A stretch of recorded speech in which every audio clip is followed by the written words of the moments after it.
ഒരുപക്ഷെ ഇടതുപക്ഷത്തിന്റെ ഏറ്റവും അടിച്ചമർത്തൽ ഭരണത്തിനെതിരായിട്ട് ഉയർന്നു വന്നൊരു പ്രതിഷേധമായിരുന്നു മമതാ ബാനർജി. കോൺഗ്രസിന് പശ്ചിമ ബംഗാളിലെ CPM ഭരണത്തെ ശക്തിയായി എതിർക്കാൻ കഴിയില്ല, തുറന്നെതിർക്കാൻ കഴിയില്ല എന്ന് ആരോപിച്ചുകൊണ്ടാണ് മമത കോൺഗ്രസിൽ നിന്ന് തെറ്റിപ്പിരിഞ്ഞ് തൃണമൂൽ കോൺഗ്രസ് ഉണ്ടാക്കിയത്. അന്ന് BJPയുടെ പിന്തുണ മമതയ്ക്കുണ്ടായിരുന്നു. വാജ്പേയി മന്ത്രിസഭയിൽ, കേന്ദ്ര മന്ത്രിസഭയിൽ മമത മന്ത്രിയായിരുന്നു എന്ന കാര്യം എല്ലാവർക്കും അറിയാവുന്നതാണ്. പക്ഷെ പിന്നീട് മമതാ ബാനർജി ചെയ്തത് എന്താണോ ഇടതുപക്ഷം ചെയ്തത് അത് തന്നെ ആവർത്തിക്കുകയായിരുന്നു.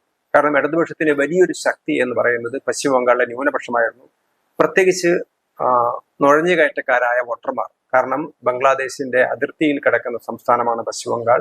നിരവധി ലക്ഷക്കണക്കിന് ബംഗ്ലാദേശികൾ അവർ പശ്ചിമ ബംഗാളിലെ വോട്ടർ പട്ടികയിൽ കയറിയിട്ടുണ്ട്. അത് മമതാ ബാനർജിയുടെ ഒരു ശക്തി ആണ്. മുസ്ലിം വോട്ടർമാർ, പ്രത്യേകിച്ച് ന്യൂനപക്ഷ ഒരു രാഷ്ട്രീയമാണ് മമത ബംഗാളിൽ അനുവർത്തിച്ചത്.